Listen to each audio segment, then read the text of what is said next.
आप देख रहे हैं हमारा समाचार में आपके साथ मनीष खोदर। टोंक में जलदाय मंत्री कन्हैयालाल चौधरी ने कांग्रेस अध्यक्ष गोविंद सिंह डोटासरा के मोदी सरकार के संविधान खत्म करने और लोगों के अधिकार पर बुलडोजर चलाने का काम करने के बयान पर पलटवार करते हुए एक सवाल के जवाब में कहा कि कांग्रेस के शासन में चाहे वह नेहरू का शासन हो या इंदिरा गांधी का शासन हो, राष्ट्रपति शासन लगाने का काम किया है और देश को लूटने और राज करने के लिए संविधान में बदलाव किए हैं। वहीं कन्हैयालाल चौधरी ने कहा कि हमारी सरकार ने तो जनता के हितों को ध्यान में रखते हुए राष्ट्र के सम्मान को प्राथमिकता पर रखा है और जन भावना को ध्यान में रखकर जो है बदलाव किए हैं।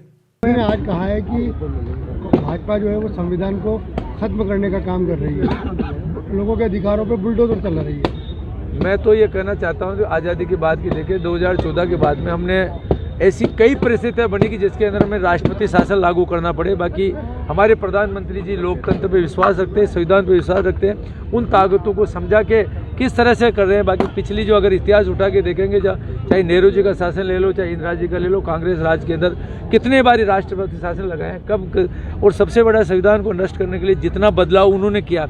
हाँ, जरूर है कि संविधान के अंदर लगता है कि जनता की नई अपेक्षा क्या है, जनता क्या सोचती है, विश्व के अंदर हमें ताकतवर बनने के लिए अगर संविधान में परिवर्तन करते हुए जनता के हित के लिए कोई करना पड़े, 100% सभी सरकारों को करना। इसीलिए संविधान बना, इसीलिए संसद बनी है कि उसके अंदर अधिकार दिया गया है कि उसके अंदर अच्छा के लिए करने के, तो 100% लोगों को जन भावना के आधार पे अगर कोई परिवर्तन करते हैं। बाकी पहले जिन्होंने परिवर्तन किया जनता के जन भावना के आधार पर नहीं किया, केवल राज करने के लिए और इस देश को लूटने के लिए उन्होंने संविधान में संशोधन किया। ये तो एक जो मैं कहना चाहता हूँ कि एक बौखलाहट है उनकी कि जो आज देश आगे बढ़ रहा है। डोंगरी बांध को लेकर लगातार विरोध जो है लोगों का बढ़ रहा है, बीते दिनों पथराव भी हुआ, तनाव भी हुआ। देखो, मैं ये जानकारी पूरे ज़िले के साथ साथ राजस्थान की जनता को देना चाहता हूँ कि डोंगरी बांध का एक प्रोपोगंडा कुछ लोग कर रहे हैं। किस तरह से राजस्थान के लिए जो हित का काम हमारे प्रधानमंत्री जी ने, हमारे मुख्यमंत्री जी ने किया कि राजस्थान की जनता को पेयजल और ये करे,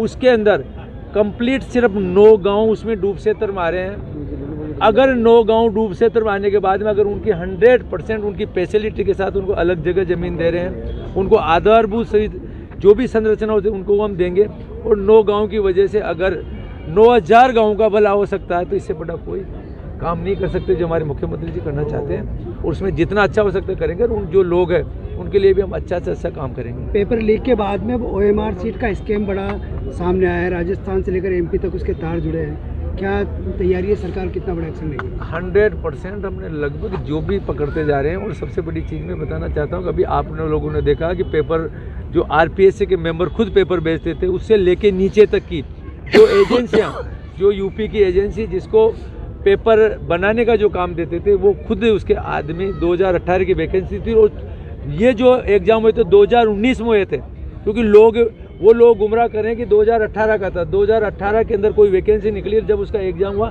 2019 में, जब तत्कालीन सरकार कांग्रेस की आ गई थी।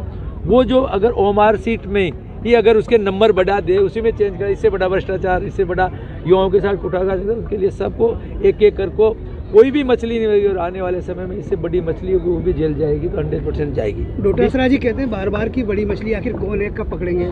देखो, सारी चीज़ें एक तार से तार जुड़ते जा रहे हैं। जो भी दोषी होगा उसके अंदर कोई भी पिछले सरकार कोई मंत्री हो, कोई भी हो, 100% उनके खिलाफ कार्रवाई करेंगे। और आपने देखा है कि अभी जल जीवन मिशन में जितना बड़ा घोटाला हुआ था, कांग्रेस सरकार के मंत्री लगभग 9 महीने से ज़्यादा जेल में रखे आए हैं, और इतने अधिकारियों के खिलाफ उन्होंने कार्रवाई की। तो 100% हमारी सरकार चाहती है कि भ्रष्टाचार मुक्त राजस्थान हो, जनता को हमारे ऊपर विश्वास हो, जनता को लगे कि यार राज जो सच्चा राज आता है, सुशासन आया, तो ये 100%। डिस्टर्ब एरिया बिल को लेकर के कांग्रेस ने सवाल। देखो, डिस्टर्ब एरिया बिल राजस्थान में पूरे देश के लिए बहुत आवश्यकता है। किसी वर्ग विशेष की पॉपुलेशन बढ़ने के बाद में अगर वो जनता के बिल में सबको साथ लेके चलता है तो 100% हो। बाकी जहाँ पे उसका दुरुपयोग हो, बढ़ने के बाद में वहाँ पे एक आदमी किसी से महंगी दाम में वो देगे, बाद के ऐसा चारों तरफ उसको करे, चाहे वहाँ पे मंदिर हो, कहीं भी हो, जो कि मैं मालपुरा में अच्छी तरह से देखता हूँ। वहाँ आज की तारीख में सारे के सारे मंदिरों के वहाँ पे मांस के टुकड़े पड़े रहते हैं। वहाँ पे हमारे जैन समाज जो अहिंसा प्रबोधन है वहाँ जा नहीं सकते। अगर आप किसी को देखना वहाँ जाके देखें। ऐसी जगह के अंदर कोई भी, इस बिल का आधार ये है कि कोई भी आदमी किसी को डिस्टर्ब नहीं करे। अगर वो स्वेच्छा से जाना चाहे तो वो कलेक्टर से परमिशन ले। अगर कलेक्टर परमिशन देते हैं तो उसके अंदर 5 साल के लिए हम ये करेंगे। आगे सरकारों को जरूरत पड़ती है कि आगे और एक्स्ट्रा इसमें जरूरत पड़ेगी बढ़ाएंगे। बाकी ये बिल शांति के लिए, सद्भावना के लिए, सारे समाज सारे धर्म वाले एक साथ रहे, इसके हिसाब से लेके आए। मंत्री जी, मालपुरा